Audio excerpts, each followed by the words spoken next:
Alright guys, Melissa here. Hey everyone. This is my second shot at this video.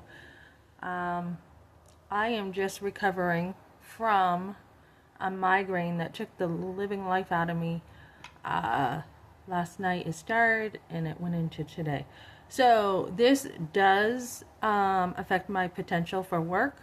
I've had migraines since I've had kids. I didn't have them growing up. It was once I had kids. Also, I am not, this just like slows me down where I can't even do anything. So I had somebody who needed a ride this morning and I couldn't do it. I mean, I probably could have tried, but it wasn't the best idea. So, this is the kind of stuff I go through and there's nothing I can do about it. I can try to take Advil and catch it sometimes before it happens, but other times Advil won't even work. And I'm not somebody who likes to be on any medication, in general on a regular basis. So I watch what I eat for the most part. I mean, soda is something that I have to be more careful of. But I drink my water, and I actually have to drink more water over here because it's so dry. But so I'm in Colorado and it's super dry over here. So yeah, so a couple of things going on. So I put in a motion for reconsideration, or a motion, not for reconsideration. I'm gonna have to look at it. I looked up some stuff the other day, and there is a good chance I'm going to get alimony now and child support. My husband has a son who's in college. He's loving it. We did get financial aid. He got some financial aid, some for this year. I'm not even sure it covers the whole year. And it's expensive.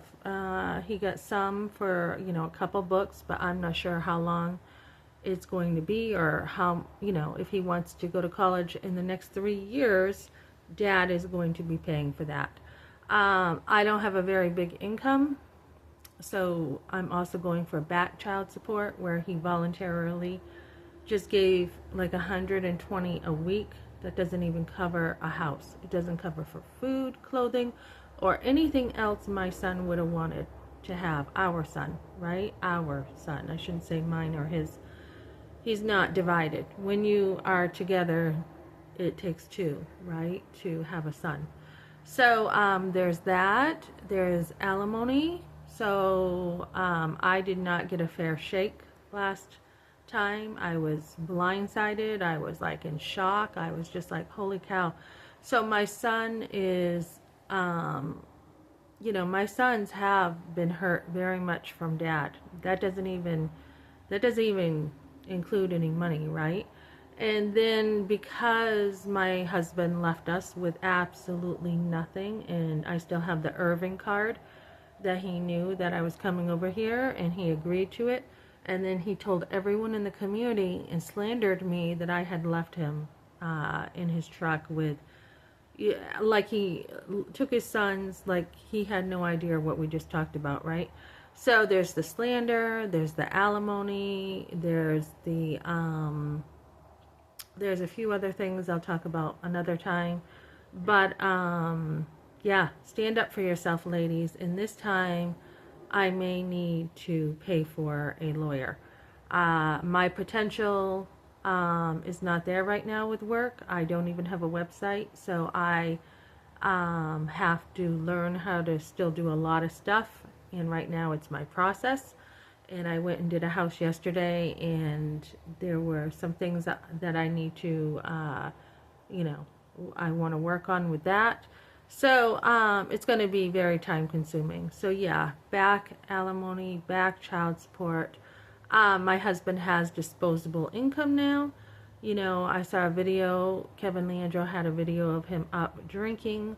Guys, they say the stronger a man is when you give him more responsibility. And I believe that's true. A couple of my sons, I just dealt with, and they've got even more before me, not as someone who is in charge of their life, but before me, they have more responsibility to, you know, give have some more responsibility toward their mom. So I don't baby my sons. I love them, but I don't baby them. And it looks like Ben's mother is trying to make up for the past, where she's like, "Oh, have fun, Benny," when he parties like a teenager. This is a grown father with sons who need their dad, and he, you know, not like they need him, like, you know, they're all grown up, they can take care of themselves, but they were born into this world, right? So they deserve a dad. My grandfather worked 3 jobs. 3 jobs to take care of his 10 kids. So that's the type of man, and back in that day, you had men who had excellent character because they had so much responsibility, a lot of men.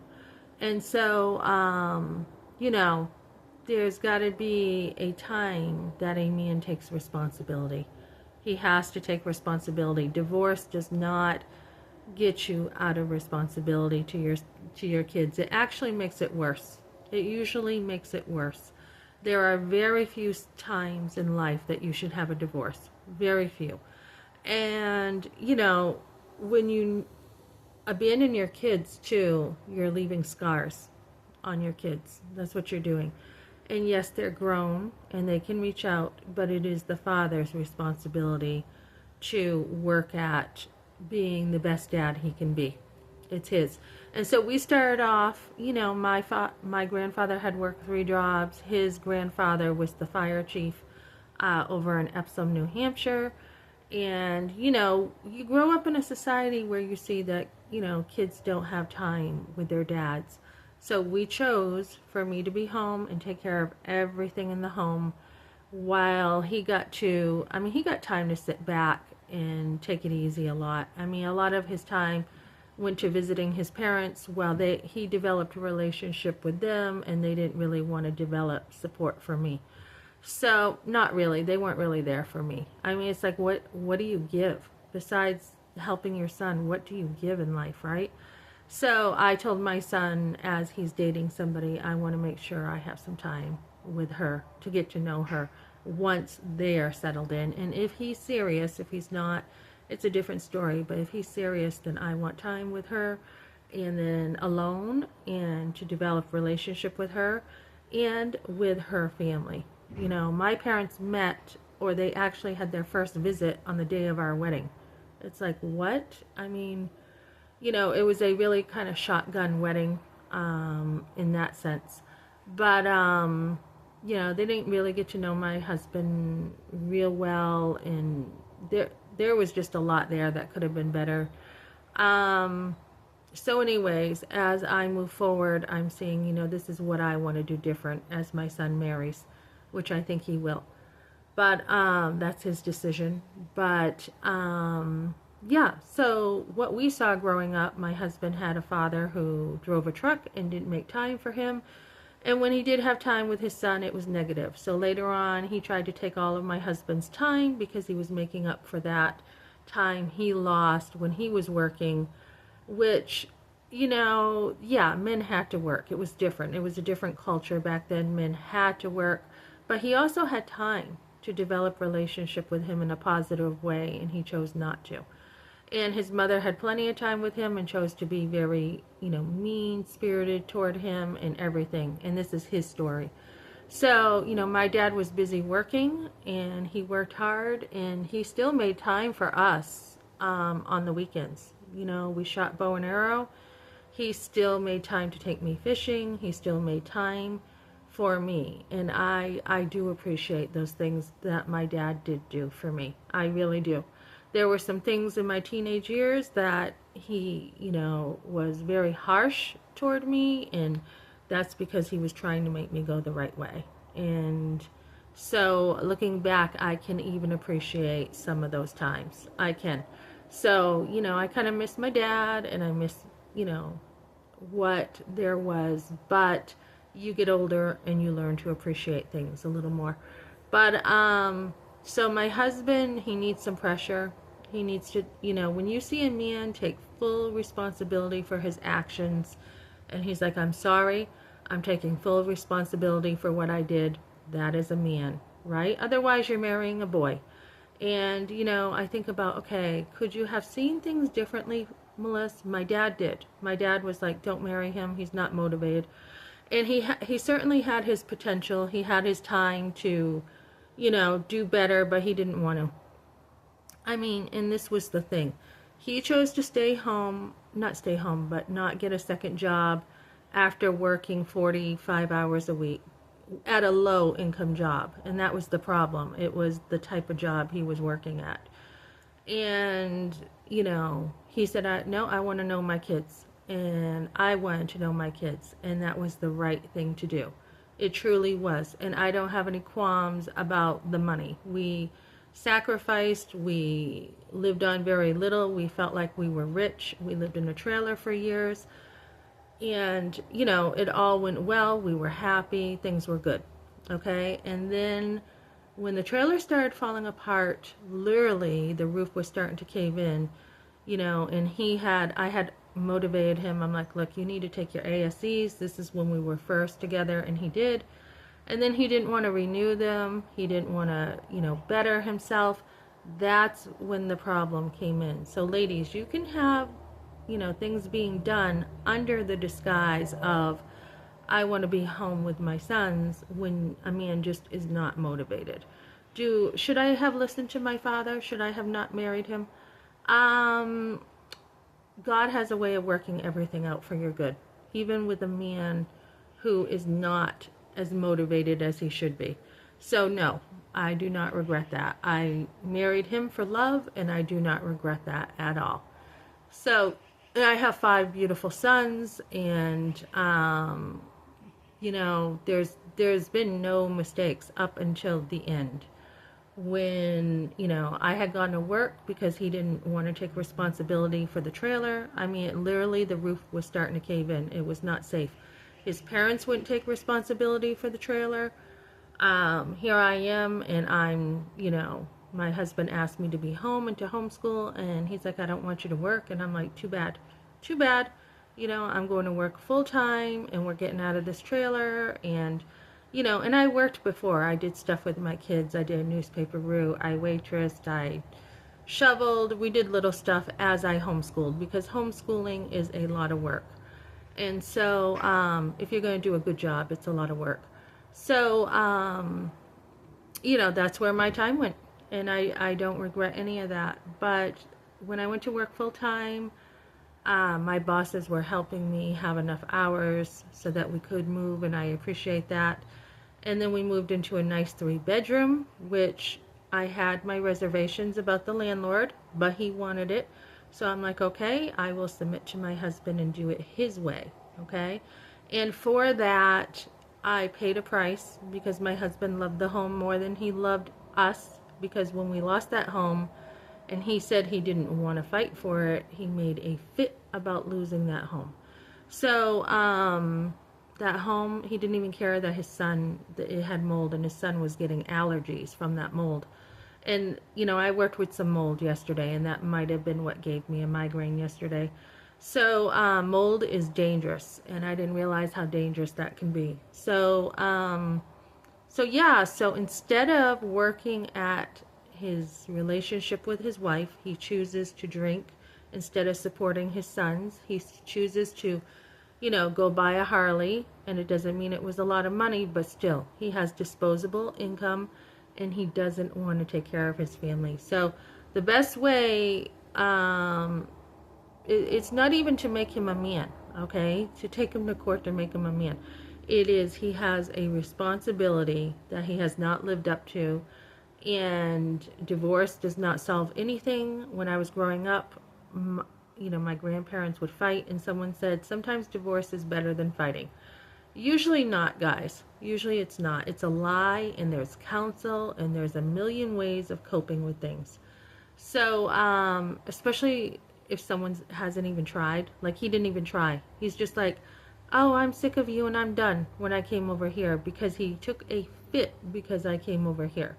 But my son this time, took priority. He needed housing. My husband wasn't doing anything for housing for us at all.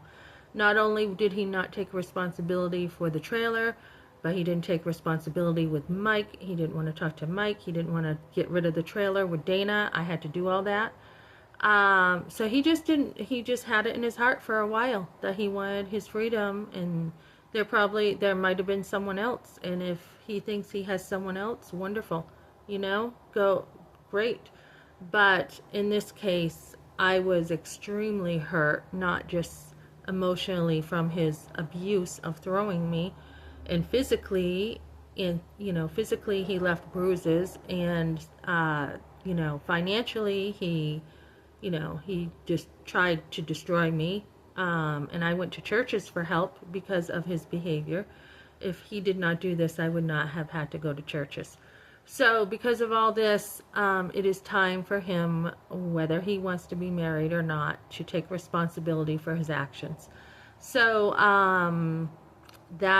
and it's a time for me to stand up for myself and say, look, you married me, you used me, obviously, 33 years. I could have done much more with my life. And I did actually go to school for college for court reporting, but he didn't want me there. He was putting up a stink the whole time. If I would have had support too, I think things probably would have been different. But anyways, a man takes so much out of your life. I also have a nerve in my leg that is affecting me, and that was from my last born son. He was on my leg, as midwives would testify to that. I was in the tub a lot, laboring. And when a man, that's going to affect my work too, my potential to work now. So when a man takes so much from you, instead of gives, it is very difficult to respect a man like that. And as a matter of fact, Scripture talks about, a man is the one to lead. He is the one to love his wife. And usually if he loves her well, any man who can love a woman well will turn around and respect a man. So it's something that he can work at. It's something that instead of spending that time drinking, you turn around and you put your energy and effort into taking responsibility for your actions. So we'll see what happens. It's going to be all the way up. It's going to be all the way up until I get what I want. And if I don't get it this time, I'll be going back 3, 4, 5, 10 times with Mr. Leandro, who committed perjury, misrepresented me, said I was by his home. I was nowhere by his home. So it's going to be reopened. That's what it was for, a motion to reopen the case, because it was based on a lot of lies and misrepresentation from Mr. Leandro and Ben. So can I respect a man who put me through the ringer? In general, yes. And the way you can do that, ladies, is because it's commanded from God to respect a man. He's not my husband, supposedly, anymore. You are to respect your husband for all that he does. Going to work every day, choosing you out of all the women in the world. He chose you, etc. There are a million things you can respect a man for. But you also do not go along, and I had a pastor say this to me, you don't go along with what's wrong. You don't go along with it. Can I also hold him responsible as another person for his actions? Yes. So he has chosen to try to destroy me in a million ways. Can I respect him as a person? Yes, I can. There's been a lot of good. I was in love with him, and I still love him, and I miss him, and I miss the good. And there was a lot of good. We got along great, and then he chose to just put on this act, whether that was for money because he knew his grandmother died, or whatever it was for. It was not acceptable. So that's kind of where everything's going, guys.